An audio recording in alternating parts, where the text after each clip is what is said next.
Pessoal, então na nossa aula de CLP de hoje, nós iremos falar sobre os temporizadores, tá bom? Então nós iremos ver alguns dos principais conceitos e definições, tá? Veremos os tipos de temporizadores, tá? Os principais tipos e veremos algumas aplicações, tá bom? Iremos começar estudando hoje o temporizador TEON, tá? Que é um temporizador com atraso na energização. E nas próximas aulas, nós veremos os outros tipos de temporizadores, certo? Então, vamos lá. O temporizador, pessoal, o bloco, temporizador, ele constitui uma importantíssima, tá? Função possível de ser implementada nos sistemas automatizados com CLP, certo? Por que, ela é tão importante? Porque é um recurso utilizado para medir o tempo. Então, com este recurso, a gente consegue controlar a sequência de um evento, tá? Ou de um processo, tá bom? Então, quando a gente trabalha com comandos, é muito comum, tá? Acontecer o seguinte: o acionamento de uma máquina ou de determinadas máquinas tem que ser após certo tempo. Ou então, alguma desenergização tem que ocorrer após certo tempo. Isso é comum de acontecer, tá bom? Então, para isso, nós iremos utilizar os temporizadores, tá bom? Muito importante, não pode confundir, pessoal, porque aqui a gente está trabalhando com o bloco temporizador, que é uma função que existe dentro da programação, tá? Uma função que o CLP é capaz de executar. Então, é uma função lá na programação do CLP.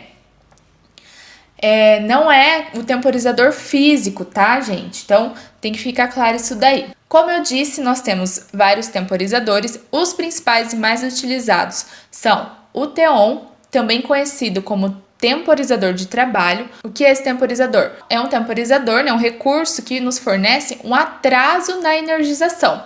Temos o temporizador TOFF, ou temporizador de repouso, que é um temporizador que nos fornece um atraso na desenergização, e temos o temporizador TP, que é um temporizador de pulso. Iremos estudar os três, mas na aula de hoje nós iremos começar com o TEON, tá?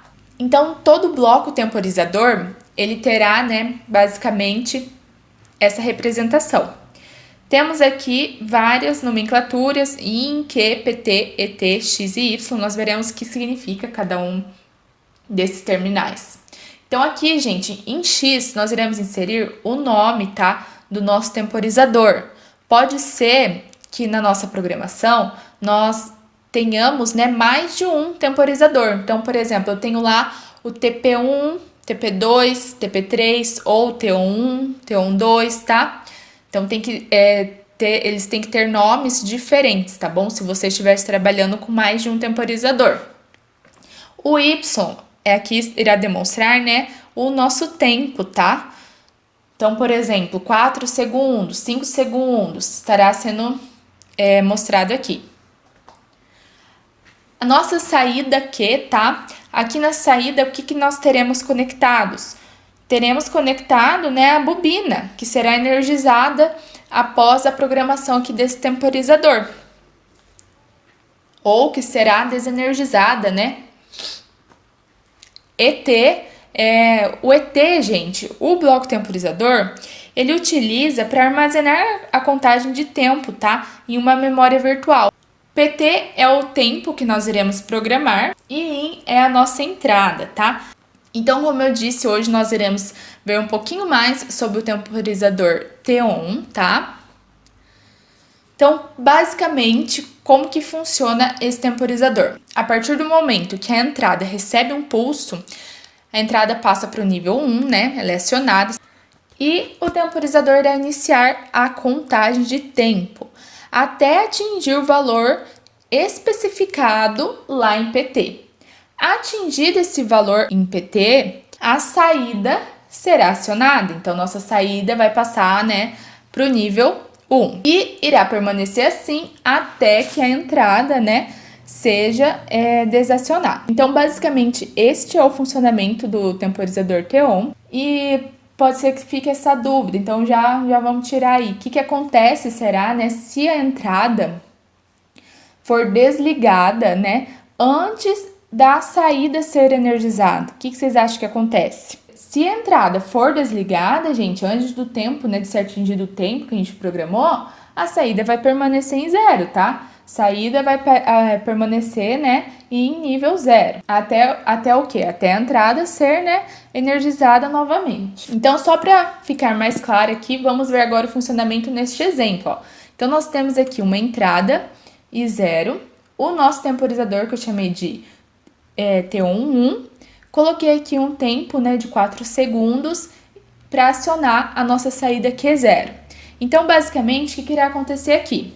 Assim que o pulso for enviado para a entrada, o tempo vai começar a ser contabilizado. Então, após atingido esse tempo de 4 segundos, a saída é acionada. Então, pessoal, resumidamente, né, o que nós vimos? Que esse tipo de temporizador, ele atrasa, né, a energização da saída em relação à entrada, né? E assim que nós acionamos, né, a entrada e zero, o temporizador já inicia a contagem de tempo programada em PT. Após esse tempo ser atingido, a saída Q0, né, é acionada. E quando que essa saída vai ser desenergizada? Somente quando a entrada for desacionada, tá bom? Pessoal, então vamos fazer agora uma análise gráfica aqui, tá? Pra gente compreender melhor o que acontece, né?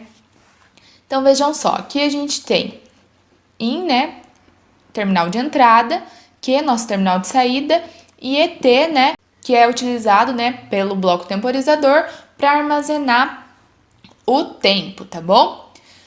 Então, vejam só. Assim que a entrada, né, em T0, a entrada recebeu um pulso, certo? O temporizador foi acionado e o tempo, olha, começou a ser contabilizado. Durante este período em que o tempo está sendo contabilizado, o que acontece com a nossa saída Q? Durante este período, a saída permanece em nível lógico baixo, certo? Após atingida aqui o tempo programado, o que nós temos na saída, gente? A saída, né, será acionada, passa para o nível 1.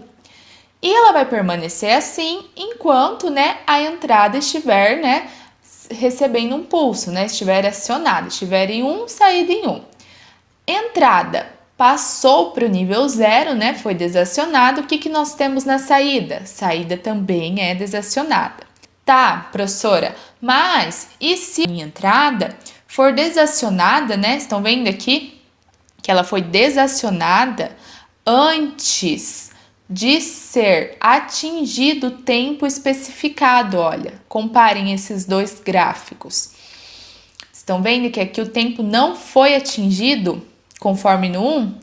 Então, quando isso acontece, o que nós temos na nossa saída? A saída permanece em zero, em nível 0. A saída não vai ser acionada, né, gente? Por quê? Porque a saída só é acionada após ser atingido esse tempo. E irá permanecer assim, né, até que a entrada seja acionada novamente, tá? Então, a entrada foi acionada novamente. O tempo começa a ser contabilizado. Atingido o tempo que nós programamos no temporizador, a saída é acionada e permanece assim até a entrada ser desacionada. Certo, pessoal? Se ficou alguma dúvida, tá? Vocês podem deixar aqui nos comentários e nas próximas aulas nós falaremos sobre os outros tipos de temporizadores. Veremos também, né, algumas aplicações nas próximas aulas mais específicas, né? Como nós utilizamos, por exemplo, como nós fazemos uma partida de 2, 3, 4 motores utilizando o temporizador, né, para controlar o acionamento sequencial dessas partidas.